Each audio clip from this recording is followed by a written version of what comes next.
Hello everyone, welcome to my channel Margdarshan by BK में आपका बहुत बहुत स्वागत है। आज हम डिस्कस करने जा रहे हैं जेएसएससी सीजीएल के संथाल विद्रोह के बारे में आज हम जानेंगे। अगर आप हमारे चैनल पे नए हैं और आपने अभी तक हमारे चैनल को सब्सक्राइब और लाइक नहीं किया है तो कर लीजिए। आइए हम लोग देखते हैं कि संथाल विद्रोह क्यों हुआ था।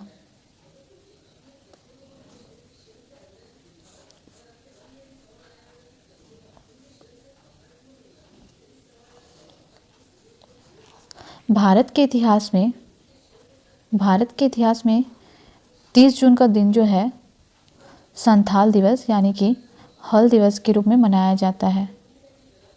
30 जून का दिन 30 जून 1855 हूल दिवस के रूप में मनाया जाता है। संथाल आंदोलन बेसिकली जो हुआ था वो महाजनों के खिलाफ विद्रोह के लिए माना जाता है। संथाल परांगना में सिंधु कानू के द्वारा एक आंदोलन का शुरुआत किया गया था, जिस आंदोलन के खिलाफ में हजारों उन्होंने आदिवासियों को इकट्ठा किया, जिसमें 6000 आदिवासी इसमें हिस्सा लिए थे और अंग्रेज़ों के खिलाफ उन्होंने इसमें हिस्सा लेके अंग्रेज़ों के खिलाफ एक आंदोलन का शुरुआत किया था, जिसमें उनका ये आंदोलन करने का मुख्य उद्देश्य ये था कि वे चाहते थे कि आंदोलन अंग्रेज़ उनके माटी से चले जाएं, अंग्रेज़ वहाँ से छोड़ दें, उनकी ज़मीन को छोड़ दें और वहाँ से चले जाएं। ये आंदोलन का मुख्य कारण था। अब सिंधु कानू के बारे में आते हैं। सिंधु कानू में आते हैं। सिंधु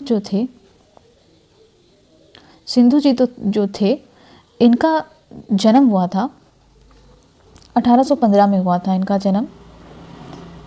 कान्हो जी का जन्म जो हुआ था 1820 में हुआ था। इनके दो भाई और थे, चांद और भैरव। चांद का जो जन्म हुआ था 1825, तो आपने देखा सिंधु का जन्म जो मैंने बताया 1815 में हुआ था। 5 साल का डिफरेंस है यहाँ पर इनके भाइयों के बीच। और सिंधु जी का जो जन्म हुआ था वो 1815 में, कान्हू 1820 में और चांद 1825 में, भैरव का 1835 में हुआ था। सिंधु ने भोगनाडीह में एक आंदोलन की शुरुआत की थी। सिंधु जी ने भोगनाडीह में एक आंदोलन की शुरुआत की थी। इनका जन्म वैसे कहाँ हुआ था? ये संथाल से थे। एग्ज़ाम के पॉइंट ऑफ व्यू से ये क्वेश्चन काफ़ी इंपॉर्टेंट हो जाता है। किस जिले से थे? संथाल परागना जिले से थे में इनका जन्म हुआ था। भोगनाडीह में इन्होंने एक सभा बुलाई, जिसमें इन्होंने अपने गांव में 30 जून 1855 में 6000 आदिवासियों को इकट्ठा किया और भोगनाडीह में सभा में इन्हें एक आंदोलन का शुरुआत किया। उस आंदोलन को संथाल विद्रोह हूल दिवस के रूप में मनाया जाता है। संथाल विद्रोह भी कहते हैं इसे। सिंधु जी को इस भोगनाडीह की सभा में राजा की उपाधि दी गई।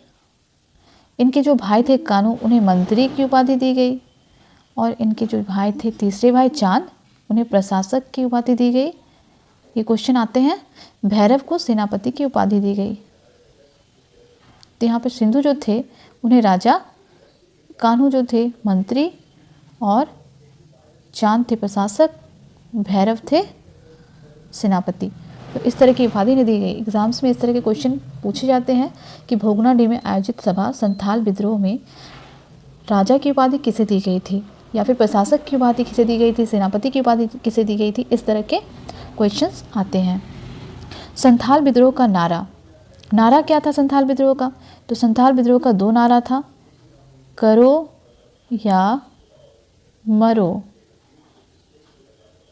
करो या मरो। दूसरा क्या था? अंग्रेजों हमारी माटी छोड़ो।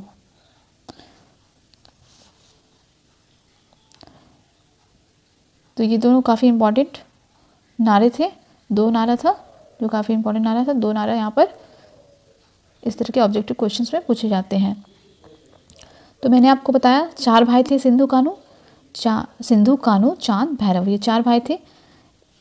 सिंधु कानू के जो 4 भाई थे, इनके जो छोटे भाई थे चांद और भैरव, इन्हें कहाँ पर फांसी दी गई थी अंग्रेजों द्वारा? इन्हें नहीं, ये कहाँ पर शहीद हुए थे? कहाँ पर शहीद हुए थे, तो देख लेते हैं कि बरहाइट में शहीद हुए थे।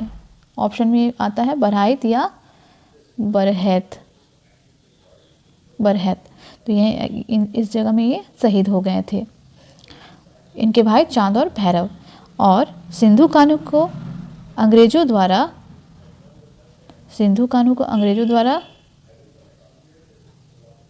अंग्रेज सरकार द्वारा सिंधु कानू को फांसी की सज़ा 26 जुलाई 1855 में दे दी गई थी।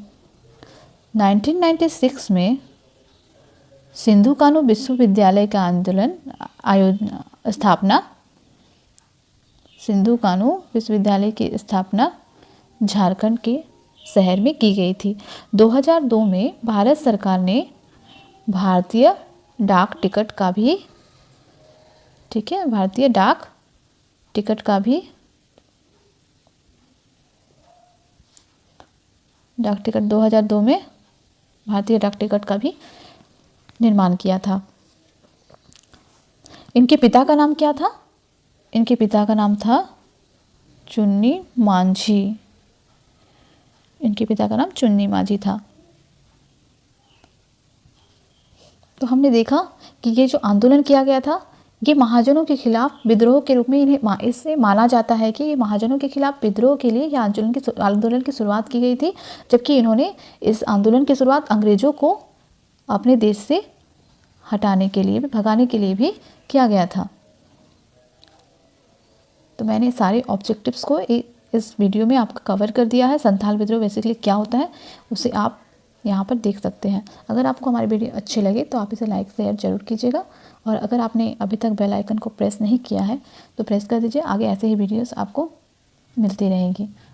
मेरी वीडियो को अंत तक देखने के लिए बहुत बहुत धन्यवाद।